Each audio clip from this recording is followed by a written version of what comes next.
Hello everyone, welcome to the Silicon Gurukul. Recently ministry of railways ने Udupi station को Amrit Bharat station scheme के under include किया है फॉर रीडेवलपमेंट। पिछले 25 वर्षों से यहाँ किसी भी तरह का डेवलपमेंट देखने को नहीं मिल रहा था। That's why Amrit Bharat station scheme ABSS is in news. But before going in detail of the topic, we are going to attempt a question.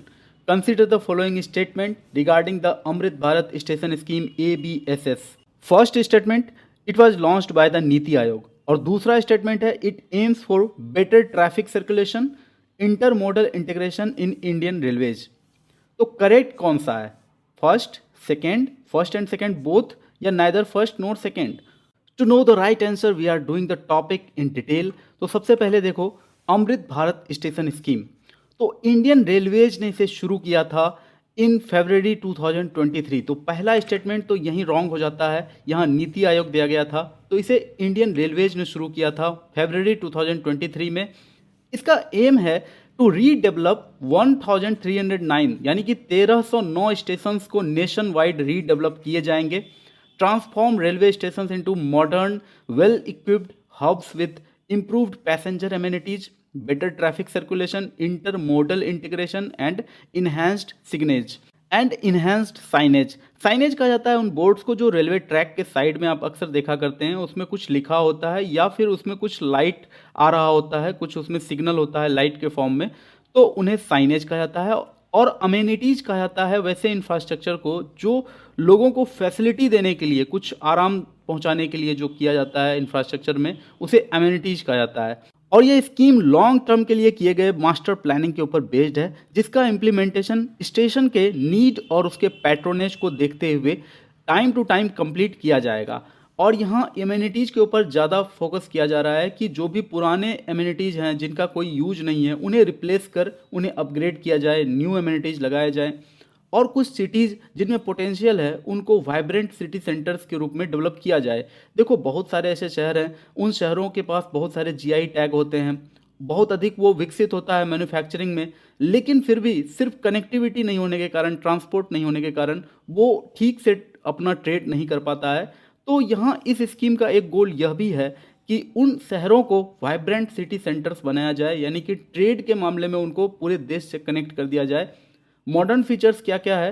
तो मॉडर्न पैसेंजर एमिनिटीज, जिसमें पैसेंजर्स को clean and hygienic waiting areas, rest rooms, special amenities for disabled, food and beverage outlets, ये सारे station पर ठीक से मिल सके passengers को, इसको इंश्योर किया जाएगा इस स्कीम के अंडर।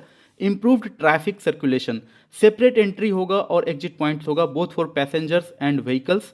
और वाइडनिंग रोड्स एंड फुटपाथ्स। अभी देखो, कुछ ऐसा होता है कुछ कुछ स्टेशन पर कि वहाँ जो पार्किंग का समस्या होता है या फिर इंटरमोडल इंटीग्रेशन का कमी होता है। वहाँ इंटरमोडल इंटीग्रेशन क्या है? जैसे बस है, टैक्सी है या ऑटो रिक्शा है, तो उसका ठीक से इंटीग्रेशन नहीं हो पाता है। कभी कभी स्टेशन कहीं दूर होता है, बस स्टैंड कहीं और होता है, तो स्टेशन से कोई भी व्यक्ति अगर उतरा, उसे अगर बस से कहीं जाना है, तो वहाँ प्रॉपर ट्रांसपोर्ट उसे नहीं मिल पाता है, तो उसकी भी एक सुविधा हो, ये सारे प्रोविजंस किए जाएंगे इस स्कीम के अंडर।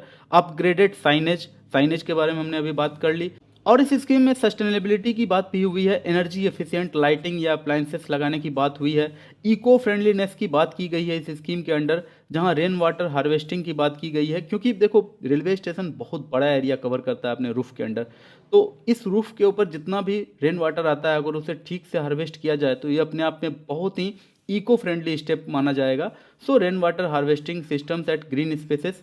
और बलास्ट लेस ट्रैक्स की बात की गई है, जहाँ कम से कम नॉइज हो। जब चक्का, जो ट्रेन का जो व्हील होता है, वो जब ट्रैक से घिसता है तो वहाँ नॉइज बहुत अधिक होता है, तो वो नॉइज रिड्यूस किया जाए और वाइब्रेशन जो ट्रेन के अंदर आता है उसको भी कम किया जाए। जैसे विदेशों में हम कभी मूवी में देखते हैं कि विदेशों में कोई ट्रेन चल रहा है तो उसमें लोग आराम से चाय रख लेते हैं अपने बगल वाले सीट पर और आराम से उसको चुस्की लेकर पीते हैं, लेकिन वहाँ वाइब्रेशन का कोई फीलिंग नहीं आता है। तो ऐसा फिल्मों में देखा है, पता नहीं क्या होता है। तो वाइब्रेशन यहाँ हमारे इंडियन ट्रेन्स में बहुत है, तो उसे रिड्यूस करना ये भी इस स्कीम के अंडर का एक टारगेट है। और रूफ प्लाजा की बात की गई है, यानी एडिशनल स्पेस दिया जाएगा for commercial activities and passenger amenities. So this was topic about Bharat Amrit Bharat Station Scheme ABSS. On this note, I conclude the topic. Hope you liked the video. Thanks for watching.